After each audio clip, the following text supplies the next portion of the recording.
Rain hammers against the windshield of Daniel Reeves' aging Honda, the kind of relentless downpour that turns city lights into neon smears. He sits alone in the dim parking lot of a popular downtown restaurant, his hands tight on the steering wheel. Exhaustion clings to him, not just from the long work week, but from months of trying to fix a marriage that has been slipping away like water through his fingers. Tonight was supposed to be a hopeful moment, a small step toward rebuilding. Claire had said it was just a team dinner with her boss, a routine event, nothing to worry about. Daniel wanted to believe her. He wanted the old version of them back. But the silence in the car feels heavy, like an omen. When his phone buzzes, he grabs it quickly, heart fluttering with naive hope, until he reads the words that destroy everything. The text glows cold and merciless on Daniel's screen. "I'm done. Don't wait up. I want a divorce." His breath stops. His heart doesn't break. It shatters. Before he can even form a thought, notification chimes ring out in rapid succession. His banking app opens automatically, displaying alert after alert like gunshots. Retirement account.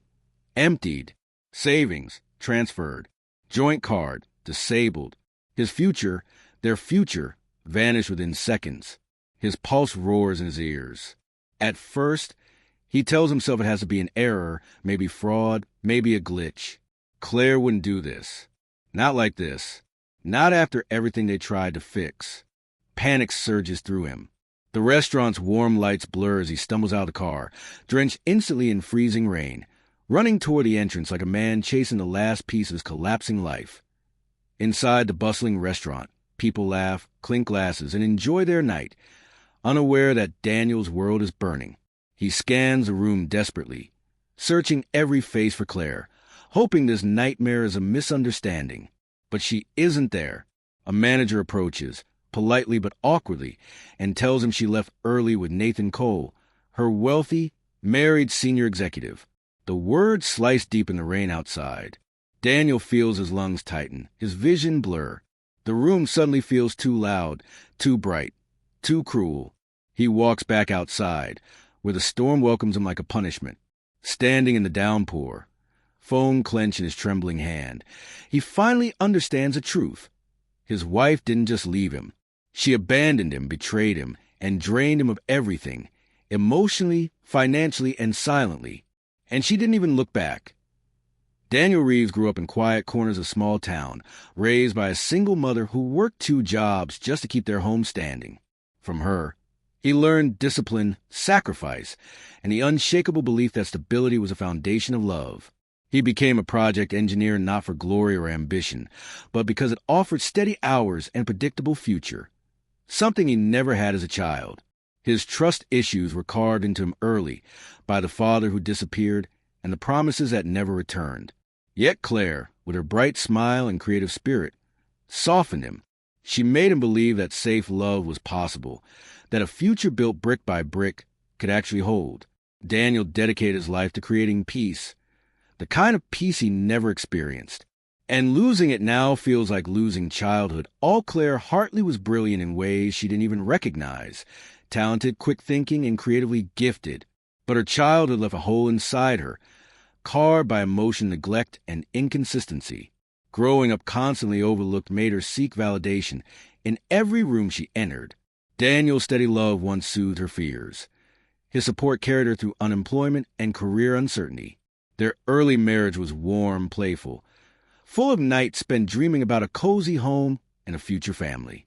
But everything shifted when she joined her new design firm. The late nights weren't just deadlines. They became escape routes. The compliments she received from Nathan, her wealthy and charismatic senior executive, fed insecurities she never healed. She started dressing differently, guarding her phone, and calling Nathan inspiring.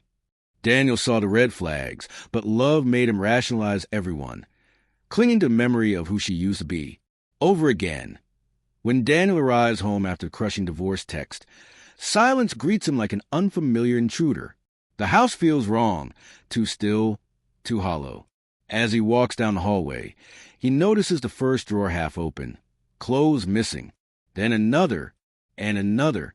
Claire had moved with precision, like someone planning her exit for weeks. Jewelry boxes emptied, personal items gone. Their wedding photo is missing from the bedside table. It hits him. She didn't leave impulsively. She strategized her departure. In the kitchen, under the cold glow of the overhead light, a single envelope waits on the counter. Inside, a typed note reads, "You'll understand one day. Please don't contact me." No explanation. No warmth. No remorse. The finality of it crushes him.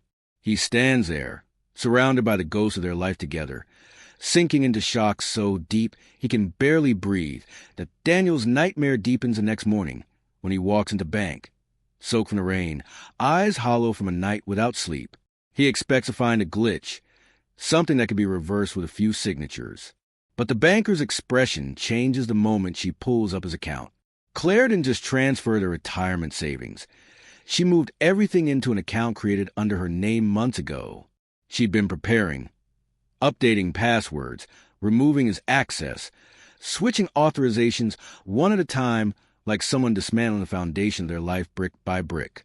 The banker gently explains that every change was legally approved using Claire's ID. The truth hits him like a blow. This was an impulsive abandonment. It was a plan, a months-long operation carried out in silence. Daniel feels the floor tilt beneath him. She didn't just leave him, she gutted their future. Desperate for answers, Daniel calls Claire's office, hoping someone will say she's sick or in a meeting or at least reachable. Instead, HR calmly informs him she resigned last night, effective immediately. No notice, no explanation. His stomach drops. He tries her phone again, but it's turned off. Voicemail. Dead signal. When he reaches out to Lily, Claire's best friend, the conversation twists the knife deeper. Lily hesitates, voice trembling, torn between loyalty and guilt. She said she needed to escape, that you'd never give her what she truly wanted, she whispers. Daniel feels blindsided. He had supported her dreams, carried her through failures, sacrificed for their stability. But Claire had rewritten their history in her mind. He realizes he doesn't know the woman he married anymore. Every truth he believed feels like a lie spoken with a smile. "Be white evening." The whispers begin. A co-worker messages him anonymously. Claire has traveled with Nathan for a work retreat. The words feel poisoned. Daniel's hands tremble as he reads it. Because now the pieces connect.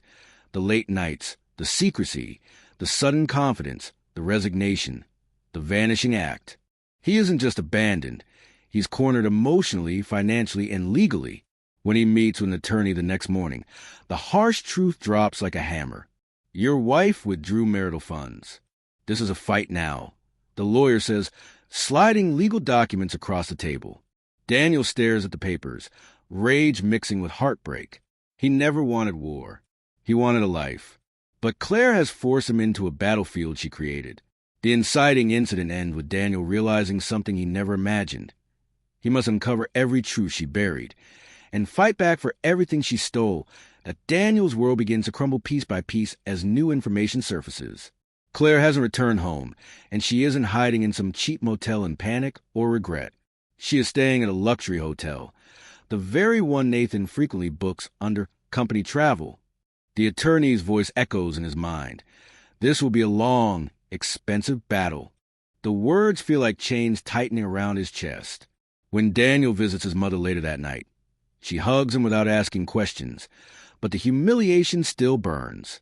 He spent years sacrificing for Claire, building a steady life she said she wanted. Now she's living extravagantly on money they saved together. Flashbacks sliced through him. Nights when he asked her why she was coming home late, and she called him insecure, controlling, paranoid. He sees now how skillfully she twisted his concerns into weaknesses. And now he's paying the price. Determined not to drown in heartbreak, Daniel begins collecting everything. Bank statements, old messages, suspicious transactions, screenshots of Claire's lifestyle shift, credit card charges from places she claimed she'd never been. Each piece feels like a knife confirming what his heart fought to deny. When he meets Lily again, she breaks. Tears weight her words as she finally admits the truth. She said Nathan could give her a life you never could.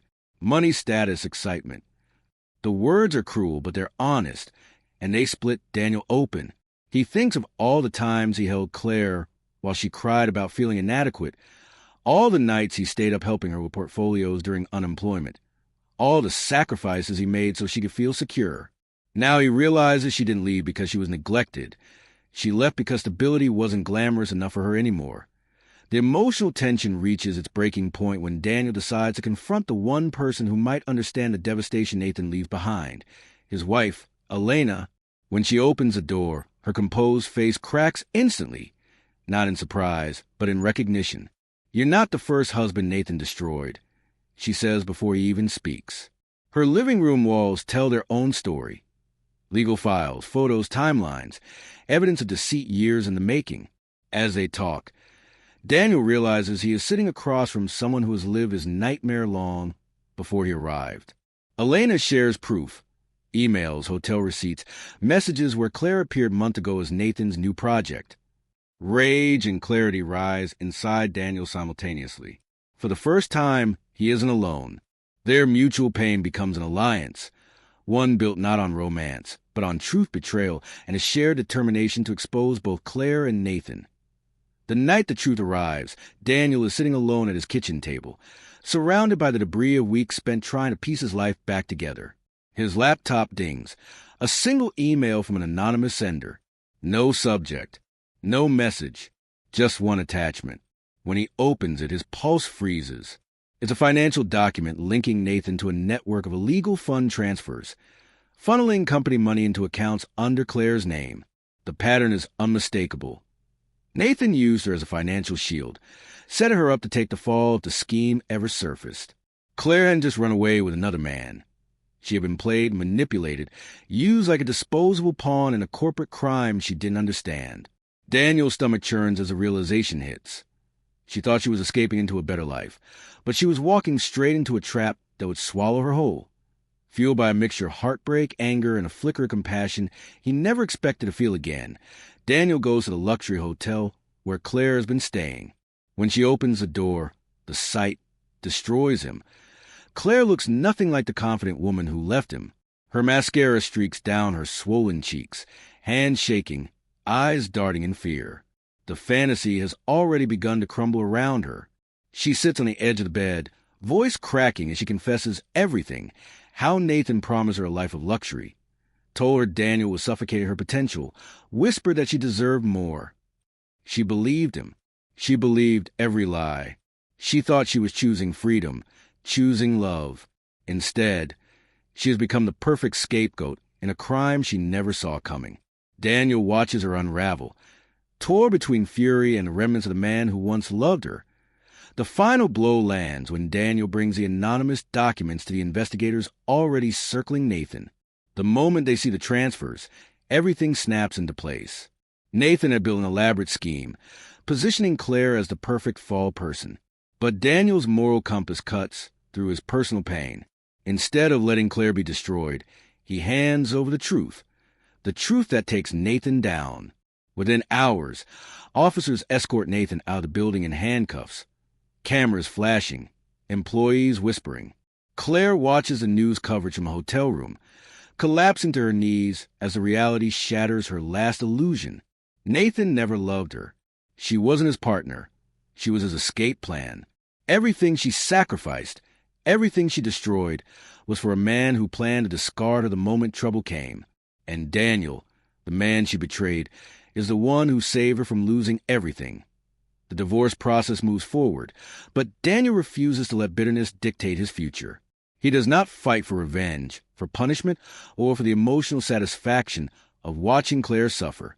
Instead, he demands only what is rightfully his: the return of retirement funds and legal protection from Nathan's fallout.